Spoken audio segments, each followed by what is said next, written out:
ሰላም ሰላም ውድ የጸዳ አካዳሚ ቤተሰቦች እንኳን ወደዚህ ቻናል በሰላም መጣችሁ። በዚህ ቻናል ትምህርቶችን እያስተማርን እንገኛለን። የምናስተምራቸው ትምህርቶች አማርኛ፣ እንግሊዘኛ፣ ሂሳብ እንዲሁም ሌሎችን ትምህርት እያስተማርን እንገኛለን።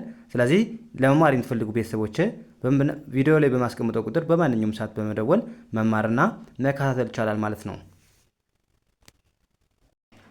እሺ ውድ ቤተሰቦች በዛሬው ትምህርታችን ወይም ቪዲዮአችን ደግሞ ከባለፈው የሚቀጥለውን የቀን 30ኛ ትምህርታችንን ይዤላችሁ መጥቻለሁ ማለት ነው። እንዴት በቀላል መንገድ የእንግሊዘኛ ክህሎታችን ማዳበር እንችላለን፣ ከሰዎች ጋር እንዴት ኮሙኒኬት ማድረግ እንችላለን፣ በአጭር ቀን ውስጥ እንዴት እንግሊዘኛ መናገር እንችላለን የሚለውን ትምህርት እየተማማርን ዛሬ እንደነገርኳችሁ 30ኛ ቀናችን ላይ ደርሰናል ማለት ነው። በቀላሉ እንዴት ኮሙኒኬት ማድረግ እንችላለን የሚለውን ትምህርት እየተማማርን ነው ማለት ነው። ስለዚህ እናንተም ከቀን አንድ ጀምራችሁ የለቀቅናቸው ቪዲዮዎች ሳትሰለቹ እስከ መጨረሻው ማየትና መከታተል ከቻላችሁ በእርግጠኝነት አሪፍ ለውጥ እንደምታገኙ ምንም አልጠራጠርም ማለት ነው። ስለዚህ እንጀምራለን። ምን ማለት እንዳለብን፣ ምን ብለን መመለስ እንዳለብን፣ የሆነ ሰው እንደዚህ ቢጠይቀን ምን ብለን መመለስ አለብን፣ እንዴት ስናነባዋለን፣ ትርጉሙስ ምን ማለት ነው የሚለውን በደንብ ስለምናይ ቪዲዮውን እስከ መጨረሻ ማየት እንዳትረሱ በድጋሚ ማለት ነው። ያ እንጀምር። ቢን እንደምን ማንበብ ነው። እዚህ ጋር ሳድስ ፊደል ነች። ስለዚህ ከአናባቢ ጋር ስትሆን ከአናባቢዎች ጋር እናነብብ፣ ግን ብቻዋን ስትሆን እንደምን የምታነቧት ማለት ነው።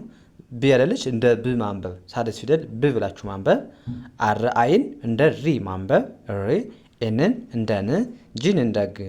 ብሪንግ ብሪንግ፣ ኤምኤን ሜ ብለን ማንበብ። ሜ ብሪንግ ሜ ብሪንግ ሜ። ዳብሊው ኤን ዋ፣ ቲኤን ተ፣ አርን ር። ወተር ወተር ብሪንግ ሚ ወተር ብሪንግ ሚ ወተር ማለት ነው። ውሃ አምጣልኝ ወይም ውሃ አምጭልኝ ለማለት ብሪንግ ሚ። ብሪንግ ማለት ማምጣት፣ ሚ ማለት ደግሞ ለኔ። ስለዚህ ብሪንግ ሚ ወተር ካለን ውሃ አምጣልኝ ወይም ውሃ አምጭልኝ እያልን ነው ማለት ነው። ከዛ መልሳችን ቀላል ነው። ኦኬ አመጣላለሁ፣ ኦኬ ባለን ማለት ነው። እሺ ብለን መለስን ማለት ነው። ከዛስ አሁንም ቢን እንደ ብ ማንበብ፣ አር አይን እንደ ሪ ማንበብ፣ ኤንን እንደ ን፣ ጂን እንደ ግ። ብሪንግ ብሪንግ። ዋይ ኦ ዩን ዩ ብላችሁ ማንበብ። አርን ር። ዩር ዩር። ቢኤን ባ፣ ጂን ግ። ባግ ባግ። ብሪንግ ዩር ባግ ብሪንግ ዩር ባግ ምን ማለት ነው? ቦርሳህን አምጣ፣ ቦርሳሽን አምጭ ለማለት ብሪንግ ዩር ባግ። ብሪንግ ማለት ምን ማለት ነው? ማምጣት። ዩር ማለት ደግሞ ያንተ ወይም ያንቺ ማለት ነው። ባግ ማለት ደግሞ ቦርሳ ማለት ነው። ስለዚህ ቦርሳህን አምጣ ወይም ቦርሳሽን አምጩ ስንል ብሪንግ ዩር ባግ እንላለን ማለት ነው። ከዛስ መልሳችን ምን ሊሆን ይችላል? አይን እንደ አይ ማንበብ።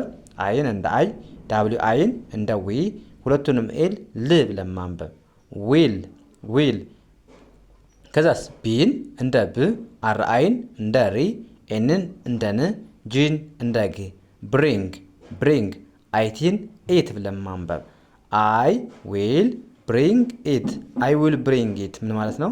አመጣዋለሁ አመጣዋለሁ ስንል አይ ዊል ብሪንግ ኢት እንላለን። አይ ዊል ማለት ገና ለወደፊት አመጣዋለሁ እያለን ስለሆነ ለወደፊት ማድረግ ስለምንፈልገው ነገር ስንገልጽ አይ ዊል ብለን ማድረግ የምንፈልገውን ነገር መግለጽ እንችላለን ማለት ነው። አይ ዊል ገና ለወደፊት ስለሆነ ነው። ብሪንግ ማለት ደግሞ ማምጣት። ኢት ማለት ደግሞ ኦልሬዲ ቦርሳውን ነው የሚገልጽልን። ቦርሳውን ስለሆነ አምጣ ያልነው፣ ስለዚህ ቦርሳውን ነው የሚገልጽልን ማለት ነው። ስለዚህ አይ ዊል ብሪንግ ኢት ስንል አመጣዋለሁ ብለን መለስን ማለት ነው። ያ ይሄኛውስ ቢን እንደ ብ ማንበብ፣ አር አይን እንደ ሪ፣ ኤንን እንደ ን፣ ጂን እንደ ግ። ብሪንግ ብሪንግ። ከዛስ ቲኤችኤን ዘ፣ ኬኤን እንደ ኬ፣ ዋይን እንደ ኬ ኬ። ብሪንግ ዘ ኬ ብሪንግ ዘ ኬ ምን ማለት ነው? ቁልፉን አምጣ ወይም ቁልፉን አምጭ ስንል ብሪንግ ዘ ኬ እንላለን። ብሪንግ ማለት ማምጣት ማለት ነው። ዘ ኬ ስንል ደግሞ ማለት ነው ቁልፍ ማለት ነው። ቁልፍ። ስለዚህ ብሪንግ ዘ ኬ ቁልፉን አምጣ ወይም ቁልፉን አምጭ እያልን ነው ማለት ነው። ከዛስ ዳብሊው ኤን እንደ ዌይ ማንበብ፣ ቲን እንደ ት፣ ዌት ዌት፣ ኤን እንደ ኤ፣ ኤም አይን እንደ ሚ፣ ኤን ዩን እንደ ን፣ ቲን እንደ ት። ሚኒት ሚኒት። ዌት ኤ ሚኒት ዌት ኤ ሚኒት ምን ማለት ነው? ትንሽ ቆይ ወይም ትንሽ ቆይ ስንል ዌት ኤ ሚኒት እንላለን። ዌት ማለት መጠበቅ ማለት ነው። ሚኒት ማለት ደግሞ ደቂቃ ማለት ነው። ስለዚህ ዌት ኤ ሚኒት ካለን የሆነ ሰው ትንሽ ቆይ ወይም ትንሽ ጠብቀኝ እያለ ነው ማለት ነው። ያ እዚህ ጋር ደግሞ እናንተ የምትመልሱ ጥያቄ አለ። ምን ማለት ነው? ኮሜንት ሴክሽን ላይ ጻፉልኝ ማለት ነው። ጊቭ ሚ ኤ ፔን ጊቭ ሚ ኤ ፔን ምን ማለት ነው? ኮሜንት ሴክሽን ላይ በአማርኛ ትርጉሙ ጻፉልኝ ማለት ነው። አሁን ወደ ቀጣይ እንለፍ። አሁን እዚህ ጋር ቲኤን እንደማንበብ ነው፣ እንደ ቴ ማንበብ። ኬ ኢን ኬ ብለን ማንበብ። ቴክ ቴክ። አይቲን ኢት ብለን ማንበብ። ቴክ ኢት ቴክ ኢት ምን ማለት ነው? ይሄን ውሰድ ወይም ይሄን ውሰጅ ስንል ምን እንላለን? ቴክ ኢት እንላለን። ቴክ ማለት መውሰድ ማለት ነው። ኢት ማለት ደግሞ ኦልሬዲ የምንወስደውን ነገር የተለያየ ቃል ሊሆን ይችላል። እሱ ነው የሚገልጽልን ማለት ቴክ ኢት። ስለዚህ ቴክ ስንል ውሰድ፣ ይሄን ውሰድ ወይም ይሄን ውሰጅ። ኢት የሚለው ይሄ እንደማለት እንጠቀመዋለን ማለት ነው። ከዛ መልሳችን በቀላሉ አይን እንደ አይ ማንበብ፣ ዳብሊው አይን እንደ ዊ ማንበብ፣ ሁለቱንም ኤል ል ብለን ማንበብ፣ ዊል ዊል፣ ቲኤን ኬ ብለን ማንበብ፣ ኬኢን እንደ ክ፣ ቴክ ቴክ፣ አይቲን ኢት ብለን ማንበብ። አይ ዊል ቴክ ኢት፣ አይ ዊል ቴክ ኢት ምን ማለት ነው? ወስደዋለሁ ብለን መለስን ማለት ነው። አይ ዊል ገና ወስደዋለሁ ስላለን ገና ለወደፊት ስለሆነ ዊልን ተጠቀምን። ቴክ ማለት መውሰድ ነው። ኢት ማለት ደግሞ ምን ወስደውን ነገር ነው የሚገልጽልን ማለት ነው። ስለዚህ አይ ዊል ቴክ ኢት እወስደዋለሁ ብለን መለስን ማለት ነው። ከዛስ ቢን አሁንም እንደ ብ ማንበብ፣ አርን እንደ ር፣ አር አይን እንደ ሪ፣ ኤንን እንደ ን፣ ጂን እንደ ግ፣ ብሪንግ አይቲን ኢት ብለን ማንበብ። ብሪንግ ኢት ምን ማለት ነው? ብሪንግ ስንል አምጣው ወይም አምጮ ስንል ምን እንላለን ማለት ነው?